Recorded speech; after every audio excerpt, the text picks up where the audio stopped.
ऐक ना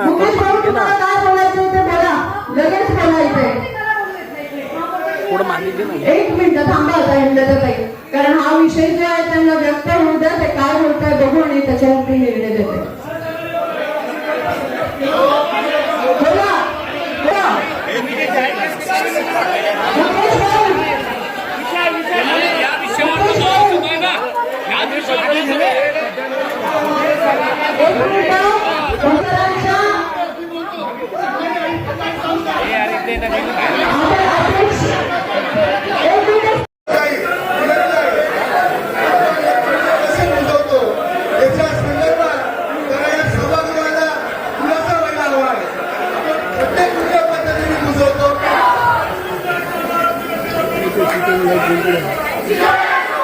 महापौरताई आम्हाला सांगितलं उत्तर द्यायला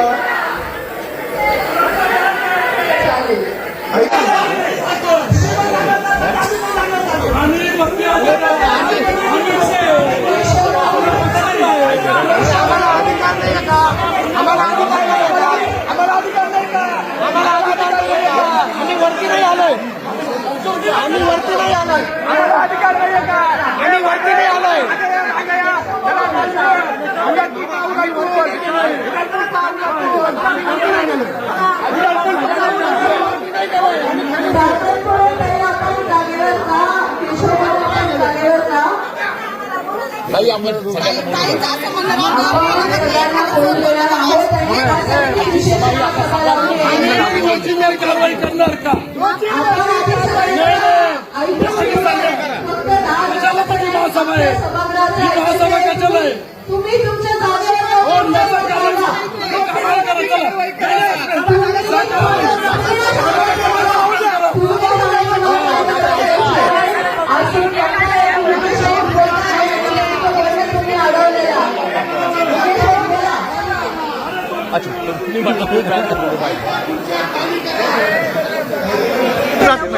आम्हाला निलंबन करायची धमकी दिली जाते.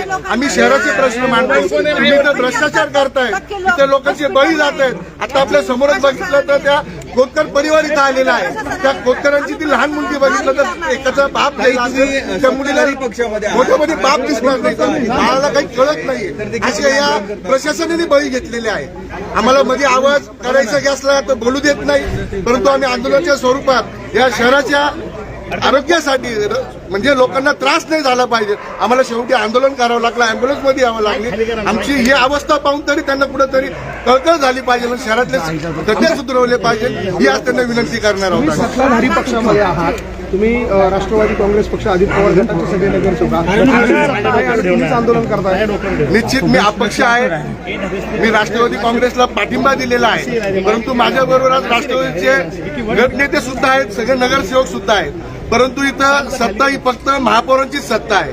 इथं शिवसेनेला सुद्धा मान नाही, ना राष्ट्रवादीला मान, फक्त मी म्हणे सो कायदा असं यांचं इथं महासभेत चालू आहे. परंतु तुमचं हे आंदोलन महापौरांच्या विरोधात आहे का तुम्ही खड्ड्यासाठी आंदोलन करता? खड्ड्यांसाठी, प्रशासनासाठी, सगळ्यांच्या विरोधात हे आंदोलन आहे. जे शहरात बळी गेलेले आहेत, फक्त नुसते बळी न जाता कोणाचे मनके गेले, कोणाचे पाय गेले, कोणाचे हात गेलेले आहेत. अतिशय वाईट प्रकारे या शहराची अवस्था झालेली आहे.